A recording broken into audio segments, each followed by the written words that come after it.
কাফির বাড়িঘর আগুন লাগিয়ে পুড়ে একদম ছারখার করে দিয়েছে। গতকাল মধ্যরাতে কাফি যখন ঘুমন্ত অবস্থায় ছিল তখনই কেউ একজন এসে কাফির বাড়ির মধ্যে আগুন ধরিয়ে দেয়। নিমিষে সেই ছোট আগুনটা ছড়িয়ে যায় কাফির পুরো বাড়িতে। ফায়ার সার্ভিস এসেও সেই আগুন নিয়ন্ত্রণ করতে পারেনি। এখন কথা হচ্ছে কাফি এমন কি ভুল করেছে যার কারণে কাফির বাড়ির মধ্যে আপনারা আগুন লাগিয়ে দিলেন? হ্যাঁ, আমি ধরে নিলাম সামাজিক যোগাযোগ মাধ্যমে কাফি একটা মেয়ের হাত ধরে ফেলেছে। এটা কি অনেক বড় কোনো অন্যায় করে ফেলেছে যার কারণে আপনারা তার বাড়িঘর সবকিছু পুড়িয়ে দিবেন? এতদিন পর্যন্ত সবকিছু ঠিক ছিল, অন্যান্য কন্টেন্ট ক্রিয়েটররা কাফির বিপক্ষে কথা বলছিলেন, এইটা মানা যায়। তবে তার বাড়ি পর্যন্ত আক্রমণ করা এটা কিন্তু মানা যায় না। সকালে চোখটা খুলেই দেখলাম কাফির বাড়ির মধ্যে দাউ দাউ করে আগুন জ্বলছে। ফায়ার সার্ভিস ওইখানে অনেক চেষ্টা করছে আগুনগুলো নেভানোর জন্য, তবে কোনোভাবেই সেই আগুন নিভছিল না। তারপর আমি মনে মনে ধারণা করে নিলাম হয়তোবা কোনোভাবে আগুনটা লেগে গিয়েছে। তবে আমার সকল চিন্তা ভাবনা কাফির একটি পোস্টেই ভেঙে দিল। মধ্যরাতে আমার বাড়িঘর রান্নাঘর সম্পূর্ণ পুড়িয়ে দিয়েছে। কোন দেশের জন্য কাদের জন্য কথা বলেছিলাম, যুদ্ধ করেছিলাম এবং করছি, নিরাপত্তা পাইনি। কাফির এই পোস্টের মধ্যে লুকোনো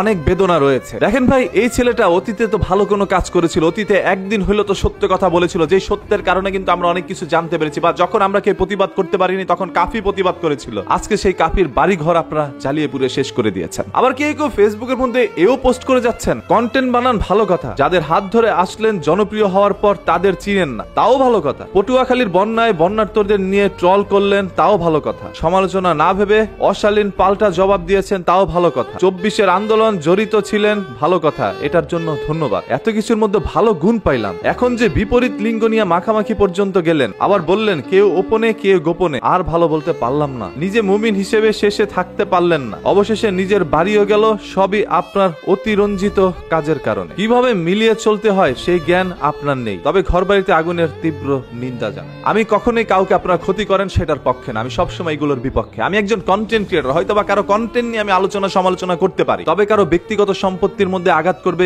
এটা নিয়ে আমি কিন্তু ভাই পক্ষে থাকতে পারি না। আজকে কাফির এই পোস্টের লুকোনো বেদনাগুলো আমি বুঝতে পারলো, আপনারা অনেকেই বুঝতে পারেন নাই। সেই শুরু থেকে এই পর্যন্ত অন্যায়ের বিরুদ্ধে অনেক প্রতিবাদ করে আসছে, অনেক সত্য কথা বলতে গিয়ে অনেক সমস্যার সম্মুখীন হয়েছে। আজকে যদি আমি একটা ভুল কথা বলে ফেলি, কালকে তো দেখা যাবে আমার বাড়ি ঘরে আপনারা আগুন লাগিয়ে দিবেন। মানে এতটা মানুষ কেন উগ্র হয়ে যাচ্ছে ভাই? শেখ হাসিনা নাকি এতই খারাপ আপনারা সবাই বলছেন, শেখ হাসিনা তো চলে গিয়েছে, তারপরও কেন আগুন লাগালাগি কমলো না আপনাদের? হ্যাঁ, এখানে তো ভাই রাজনীতি অনেকেই টানাটানি করছেন, অনেকেই ধারণা করে নিচ্ছেন ছাত্রলীগের কেউ নাকি এসে আগুন লাগিয়ে দিয়েছে কাফির বাড়িতে, যাতে করে কাফি এখন আবার বর্তমান সরকারের বিপক্ষে কথা বলে। হ্যাঁ, এই সকল কমেন্ট গুলোই কি আসলে সত্য হতে যাচ্ছে? আজ সকাল 11টায় আমার পোড়াবাড়ি কালাপাড়া থানা পটুয়াখালী জেলার সাংবাদিক ভাইদের থাকার আহ্বান করছি। আমি এই দায়িত্বহীন সরকারকে বিগ মেসেজ দিব। মেসেজ সম্পূর্ণভাবে মানবে, নয়তোবা আমি নিজেই বিকল্প হব, আমি বিকল্প সরকার হব। কলাপাড়া থানা, পায়রা সমুদ্র বন্দর, 0 পয়েন্ট। এতক্ষণ পর্যন্ত যা কিছুই বলেছি সবকিছুই ঠিক ছিল। কাফির আবার এই পোস্টের মাধ্যমে হয়তোবা অনেক জনগণ তার বিরুদ্ধে গিয়ে দাঁড়াবে। কাফি নাকি নিজেই একজন সরকার হয়ে যাবে। আজকে তিনি কিছু আহ্বান করবে সরকারকে, যদি সরকার সেগুলো মানতে রাজি না হয় তাহলে কাফি তার বিকল্প হয়ে দাঁড়াবে। কাফির পিছন থেকে লিড কারা দিচ্ছে? কেন কাফি এত উগ্র হয়ে গিয়েছে? হ্যাঁ, এই প্রশ্ন আমার না অসংখ্য মানুষ কমেন্টের মধ্যে প্রশ্ন করেছে। আমি আবারও বলছি,